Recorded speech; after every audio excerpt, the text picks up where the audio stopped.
This video is going to be covering all of the readiness standards on your STAR test. Readiness standards are the ones that are going to be tested the most. So it's going to make up most of your tests. So I want to make sure that you can see the different ways that it will be tested.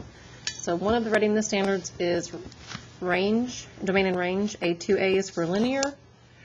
And also you need to know domain and range for quadratic and exponential. But for quadratic, A6A. So that's what we're focusing on in this video. Exponential is also going to be tested, but that's not a readiness standard, so you might only have one question on that.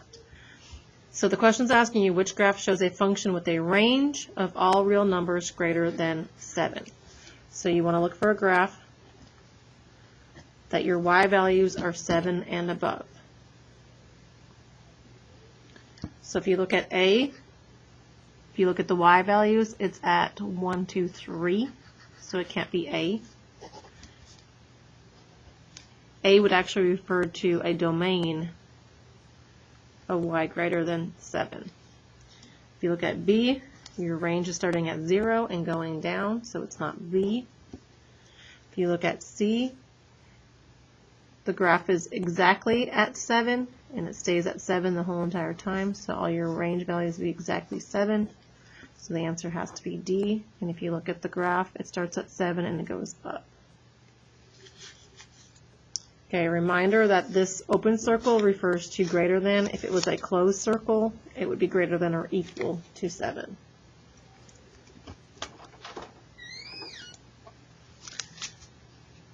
Okay, this question is asking you what is the domain of the function shown in the graph, and you have both types of circles, open circle and closed circle. So this is a question we've gone over on our minute challenge. I want you to think about if it's domain, remember it's your x values, so you can look at your answer choices and you can eliminate at least 2 answers. So you're looking for, you can only be answers with x, so we can get rid of f and h, and then you're looking for where it starts on your x-axis and where it ends. I know the numbers are hard to see, but you can count. It goes -2 to positive 1, 2, 3, 4, 5, 6. So looking at our answer choices, the only answer that can be is J. And it's a less than symbol because it's an open circle here, and then this one's a closed circle, so it should be 6. So you could have also gotten rid of G because it has 2 closed circles. We don't have 2 closed circles, and so does K have 2 closed circles. So you could have gotten J by looking at that too. Okay, it also can be tested as a word problem, which the last 2 that we went over were actually on STAR tests in the past. So this is a plane can carry a maximum cargo weight of 160,000 pounds. A company uses one of these planes to ship 2,000-pound containers. The total cargo weight is a function of the number of containers in the plane. What is the greatest value in the domain for this situation? So when you're thinking about this,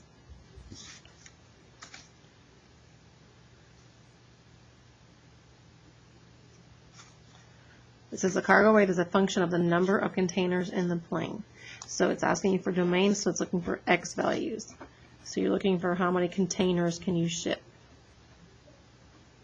So if it was talking about the range, the maximum rate would be 160,000, so that would be referred to the range. But if each of the containers is 2,000 pounds, you have to think about how many total containers can you ship. So you should be able to take 160,000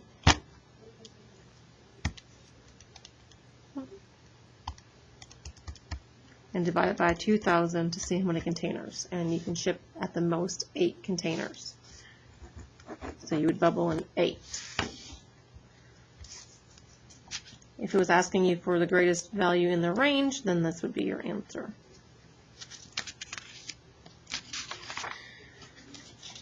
Okay. A little bit also I wanted to go over is when it's discrete data. The other 2 examples we just talked about were continuous, so that these symbols like this. So on number 1, it's asking you what is the range. Remember, range is talking about y. And we look at our answers. We can get rid of A because it's talking about x. And then we can get rid of C because C is referring to a continuous graph. This is not continuous. It's discrete. So you're looking for which of these values are y values of this graph. So you remember range, you go from bottom to top. So -3 -2, -1, 0, 1, 2, and 3 if you're looking at the y values. So the answer should be D. Okay, this autofocus thing is messing me up.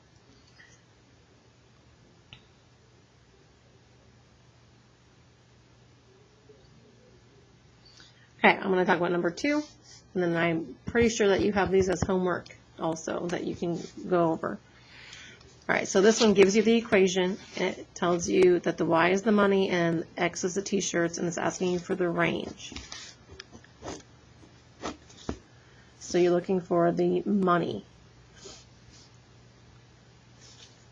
So on this one, you have to decide yourself, is it discrete or continuous? If it's talking about numbers of t-shirts, you have to remember that t-shirts cannot be exactly, it has to be exact values, so it has to be listed like this. So it can't be A or B. And C would be referring to the number of shirts that you're buying, so that would be your domain, so it has to be D. So that one's really testing if you know if this is discrete or this is continuous. Okay, I want to go over quickly your domain and range from quadratics.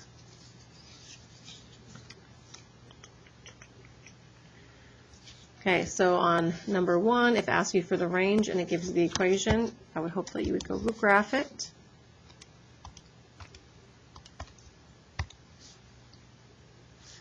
Okay, and then that's what the graph looks like. So it's asking you for the range, so it's saying where the y values are, so we can get rid of B and C. And then you have to look at the graph. Is it y is greater than -8 or y is less than -8? And since it's opening downwards, it's going below -8, so the answer should be A. Okay, you could also zoom out to see it a little bit better so you can see where the graph is going. If it was asking you for the domain, it would have been all real numbers, remember. Because even though you can only see part of the graph, if you kept zooming out, it would keep going forever. All right, that's a pretty good review of domain and range. Okay, the next standard I want to go over is how to find rate of change, A3B. So you have to be able to find the rate of change from the equation, a graph, or a table. So on this one, it's giving you a table, and I want to remember that you can use your slope equation, because rate of change is the same thing as slope, which is y2 minus y1 over x2 minus x1. And that will be on your math chart on your test. So this is the way that we learned in class how to do that. So then you look at your table and you just pick 2 points in your table. I'm going to pick the first 2. So this would be x1, y1, x2, y2. And then you use the formula. 3 minus 12 would be on top. And on the bottom would be 0 minus -2. So you would work out 3 minus 12 would be -9, and 0 minus -2 would turn to +2. So -9 over 2 is what the answer would be, and the answer is B. Okay, when we were doing this in class the other day, some of you remembered you can do stat edit, which is fine. You can stat edit, and put the numbers in. Oops. As long as you remember that if it's looking for rate of change, it would be linear, and you pick the right option. So when you go to stat calculate, you make sure you pick linear, not quadratic, because it's talking about rate of change, and it will give you A is -4.5 and B is 3, so your equation would be -4.5x plus 3, and we know that the slope is rate of change is always in front of x, so you would have to go through and see which of these is the same thing as -4.5. So you know you get rid of A and C because those are positive, and then you would have to divide -9 by 2 to see that's the same thing as -4.5. Okay, what if you were given it in a graph form? So this graph is actually asking you for the y-intercept, but I want to first talk about rate of change or slope. And we would do the same thing as, we could do the same thing as we did on the last one. Use our formula, y2 minus y1 over x2 minus x1. And because you're given the 2 points. So I'm going to call this x1, y1, x2, y2. So using our formula, y2 is 1 minus 7, and then x2 is 6 minus negative 2. 1 minus 7 is negative 6. 6 minus negative 2, if you need to put in your calculator, it would be positive 8. And then negative 6 divided by 8 would be negative 0.75. If they asked for a bubble grid, or if it was multiple choice, remember you would push math fraction and they would have given it to you as a fraction. Okay, this question though is asking you for the y-intercept. In order to do the y-intercept, you can either estimate by looking it's right between 5 and 6, or to get the exact answer, you could do that stat edit. Oops.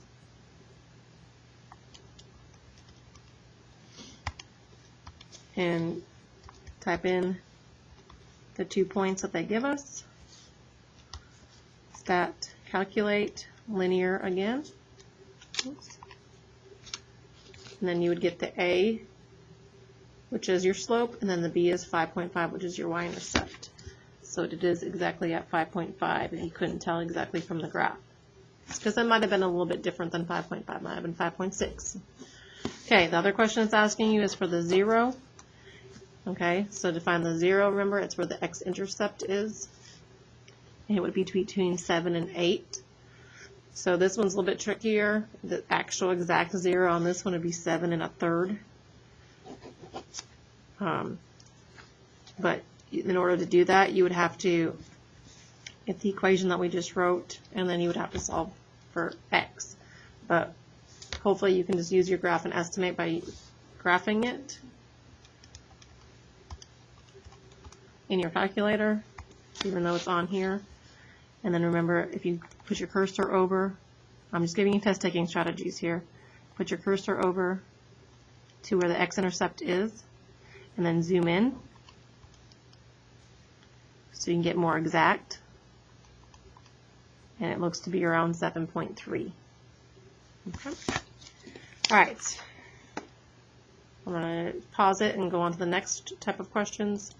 Okay, the next type of questions I want to talk about, with you is inequalities.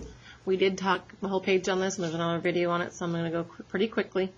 So just test taking strategy wise, we see that it's a dashed line, so it cannot be equal to, so we can get rid of C and D. That means you only have 2 answers that you have to actually work out. So if I take A and solve for Y,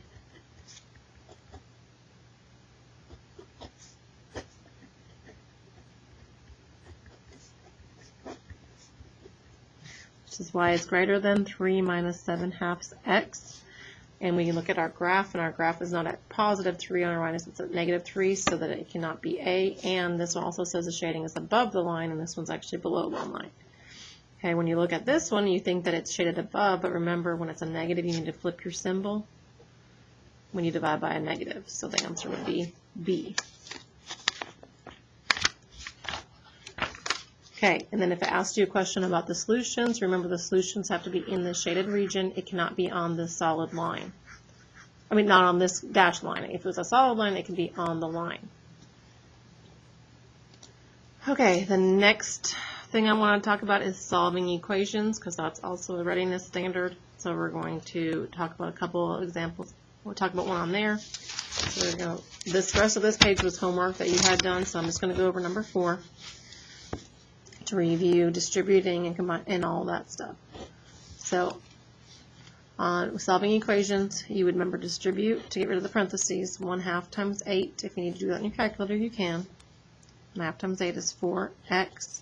1/2 times negative 6 is negative 3. Don't let fractions scare you.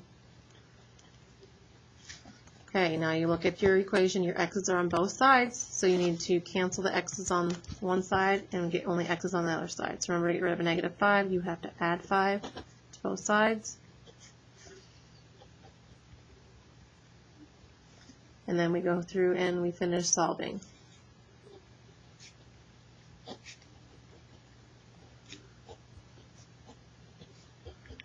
So x would be 6 divided by 9. And then you put math fraction to get the lowest terms, and it would be 2/3. Okay, I'm assuming if it's one like this, if it's a fraction answer, you'll have multiple choice. Unless it was a fraction that was a really nice fraction where it would round, or it would be just a terminating decimal, not a repeating decimal. Okay, remember when the x's are on the same side, you need to combine like terms. So since those x's were on the opposite sides, we cancel the x's. If the x's were on the same side, you would combine them. Okay, the next thing I want to review is system of equations. Remember, a system of equations is when the two graphs are on the same graph and where the lines cross.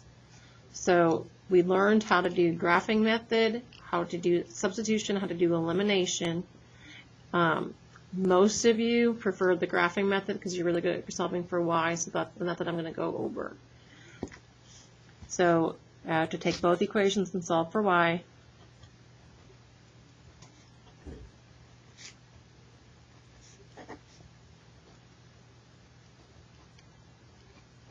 So that's a negative y. I need to divide everything by -1. So 8 divided by -8 divided by -1 is +8. And then 5 divided by -1 is -5x. So that's my first equation. Second equation, I add 10x to both sides. Divide both sides by -6. 12 divided by -6 is -2. 10 divided by -6 would be one of those where you get a fraction, or you get a decimal. Sorry, -6. 10 divided by -6, you get a decimal. You push math fraction, and it's -5/3 x. Remember, if it's a repeating decimal, you have to push it and put it in fraction. You can't estimate. Okay, so those are my two y equals. 8 minus 5x, -2 minus 5 divided by 3x. And then, oops, I forgot I had it all zoomed in, so I need to push zoom 6 to get it back to normal. Okay, so you could look at your answer choices and see the only one that makes sense would be +3, -7. But if you had a couple answers that were really close, you could do your steps in your calculator. Remember, second trace, number 5, and you push enter until it gets to intersection, 3, -7. Okay, the next section I'm going to talk about is quadratic functions. Remember, quadratic functions make this parabola. So this one is saying the quadratic function g is shown on the grid. The coordinates of the x-intercepts, the y-intercept, and the vertex are integers. It's asking you for the maximum value of g. Remember, the maximum is another name for the vertex. So if you're talking about the vertex, it's talking about this point right here, which is at 2, 9. But if it's asking you for the maximum value, it's talking to the highest value, so the very top. So that would refer to 9. So you would bubble in 9 on that one. If it was asking you for the vertex, you would write it as an ordered pair, 2, 9. Remember, if it was asking you for the axis of symmetry, it would be that line that goes through the middle. So your axis of symmetry equation would be x equals 2. So if it's talking about the axis of symmetry, it's referring to your x coordinate of your vertex. If it's talking about the maximum, it's referring to the y coordinate of your vertex. This one has a maximum because it's opening downwards. Okay, it also could have asked you for your zeros, which are the same thing as your x-intercepts, your solutions, or your roots. So since you're given the graph, it's pretty easy to see that it has two x-intercepts at -1, 2, 3, 4, and at +1, 2, 3, 4, 5, 6, 7, 8. So your x-intercepts would be at -4, 0, 8, 0, or x equals -4, x equals 8. Or you would have seen it as as a solution set like that. You kind of any other way, but remember those are all mean the same thing. So that's key features of a quadratic function. So if we're given the graph, it's the easiest. Okay. Okay. If it's given a question like this, what are the zeros to this equation? Remember, in order to put it in your calculator, it has to equal to 0. So you would have to rewrite the equation to move that 6 over. X squared plus x minus 6, remember, equals 0. And then you can graph it to find the zeros.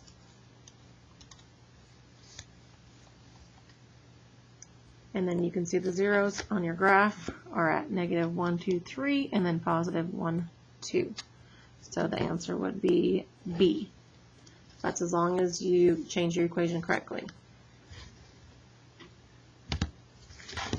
All right, let's see, one more way that it can be tested. Okay, this one says, what is the equation for the axis of symmetry? We just reviewed that. But if it's giving you an equation, the easiest way to do is to graph it. There is a formula for it, but the easiest way is to graph using your calculator and those test-taking strategies. Okay, so when you graph it, you cannot see your vertex, so you have to zoom out. Okay, so remember, if you use your cursor and put it on near the vertex, you can see that it's around 4, 24, 25. So if you go to your table, you can see that the vertex is exactly at 425. So you see the line of symmetry that going on there. So if it's talking with a line of symmetry, it's your x coordinate, so it'd be D. Okay, still on quadratics, we're going to talk about solutions to quadratics. If it's most of the ones that are pretty straightforward that we just went over on your calculator, this one would have been pretty easy to see because it's where it crosses the x-axis at negative 1 and positive 1, 2, 3, 4, 5, 6, 7, 8, 9, positive 9. But I want to talk about ones that look like this. So this is actually a quadratic formula equation. We didn't get a chance to really get into this too much, so I'm going to show you the best test-taking strategy way to do this one. Make sure this equals 0 first.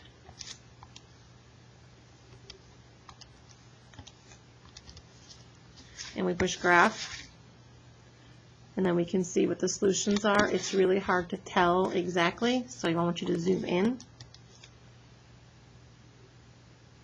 And then you're going to use your cursor to get a good estimate.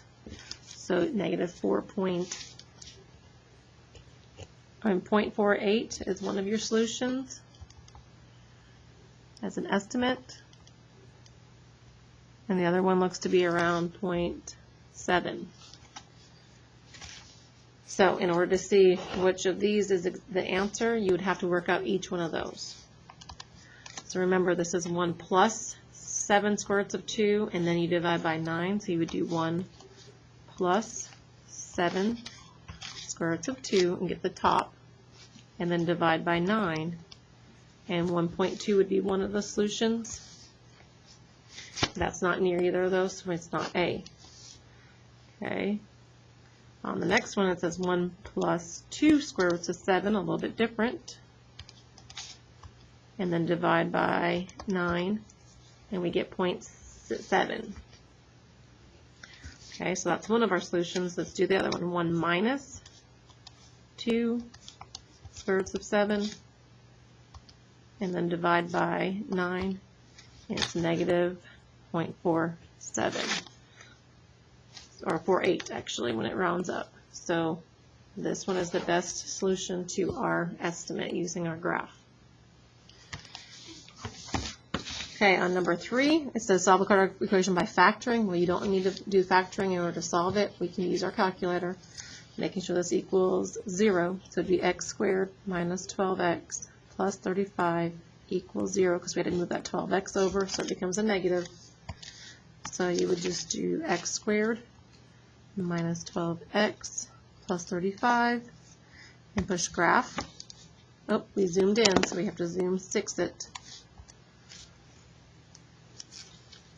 And then you should be able to see from the graph the solutions are at 5 and 7. You can always go to the table to double check. 5, 0 is one of the solutions, and 7, 0.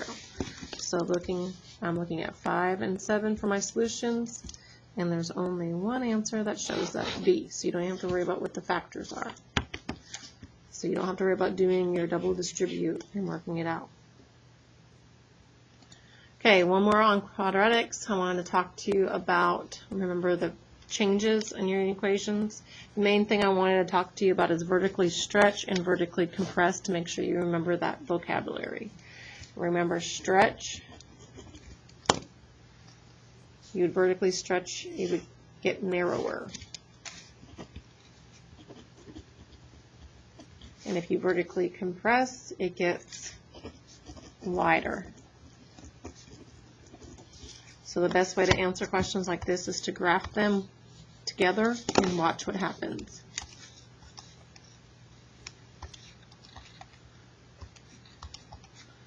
So the first one graphs, and then the second one, and you can see when you compare them that this one is narrower, so it vertically stretches, so you can get rid of answer C and D. It shifted to the right and down. So this one says shifted left, this one says shifted right, so the answer would be B. Okay, I wanted to go over exponential equations, writing exponential equations. We did this in class, but I want to make sure I go back over on the video because a lot of you had a hard time. So remember, exponential equations is a b to the power of x.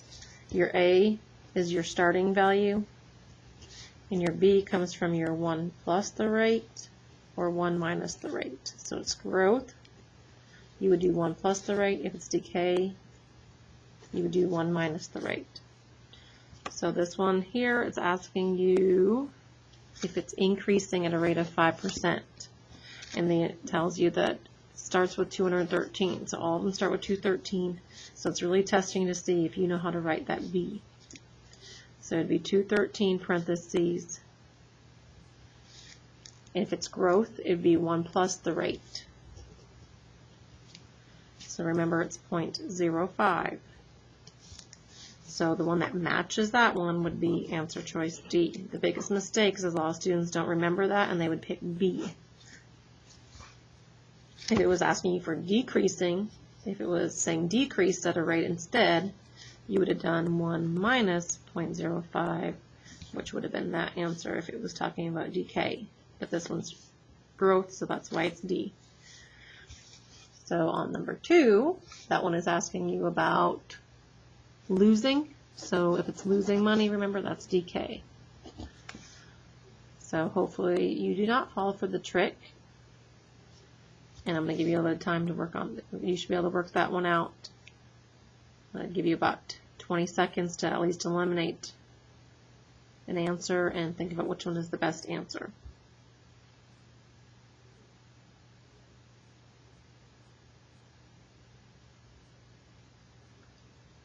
Okay, I'm hoping you did not just pick B. Remember, that would be just the rate. You have to do 1 minus the rate because it's decay. So 1 minus 0.14 would not be 14, would not be 0.14, would not be more than 1, so the answer has to be C. Okay, number 3, it's asking you to make a prediction in 15 days, after 15 days. So this is the one that you would have to write your own equation by using your calculator. So I'm going to clear my calculator, and we're going to do that stat edit thing.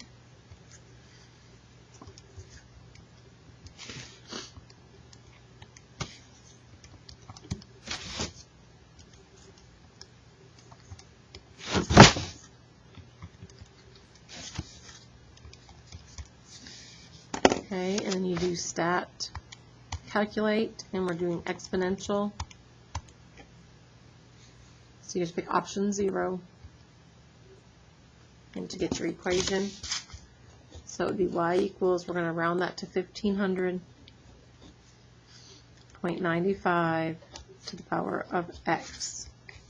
So that question, that's asking you for when the exponent is 15, what would be the best answer?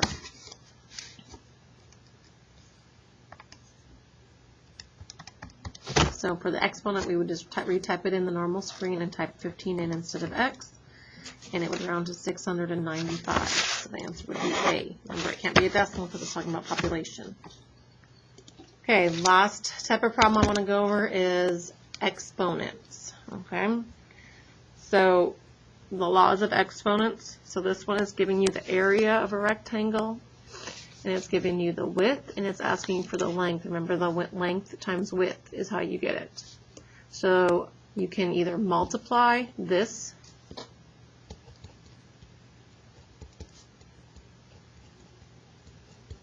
times each one to see which one it is, or you can divide. I'm going to show you the multiplication way because I want you to review the multiplication rules of exponents.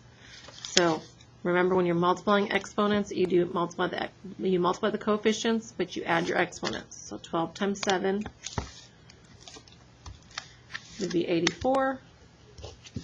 X to the 13th power times x to the 5th power would be a total of 13, and 5 x's, so it would be a total of 18 x's, and then there's just one y. And then when I look through the rest of them, 588 times 7, that's not going to be 84. 77 times 7, that's not 84. 91, so I don't even have to do the math on any of those. So that's why the answer is A.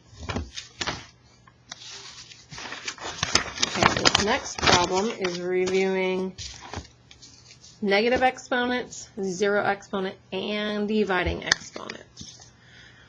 Okay, so first thing, I want to look at this first problem because that has parentheses with a zero exponent. So this whole thing is to the power of 0. And remember, anything to the power of 0 equals 1. So the whole top simplifies to just 1.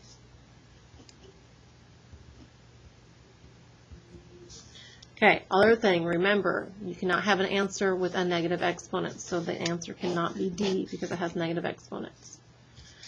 And when we're dealing with negative exponents, only the negative exponent problems move. So if it's on the bottom, it moves up to the top. So all of these will move to the top and turn to positive. So that leaves the only thing left on bottom is a 3. So the answer is C, because this would move.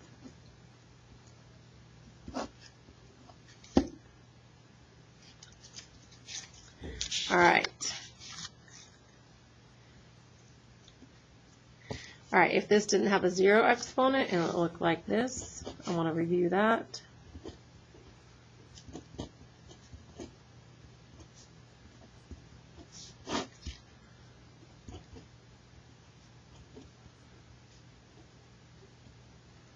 That's a lot going on here.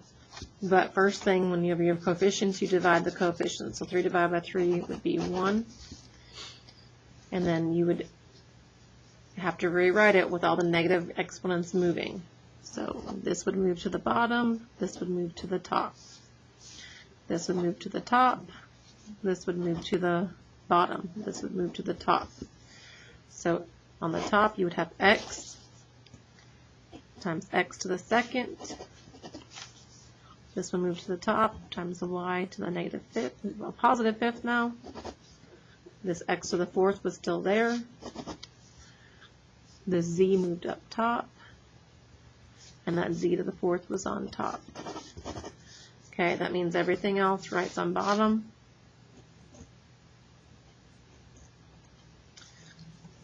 Okay, I know it's confusing, but just remembering how we did that. So then now you would combine all your x's. X to the second, x to the fourth would be x to the power of 1, 2, 3, 7. Y to the power of 5 on top, and then z to the power of 7. And on the bottom we would have y to the power of 3, and then these two would simplify. 5 on top, 3 on the bottom. That would be your answer. That kind of reviewed all of the exponent rules. I know that was kind of fast, but you might want to look back at your notes on exponent rules also.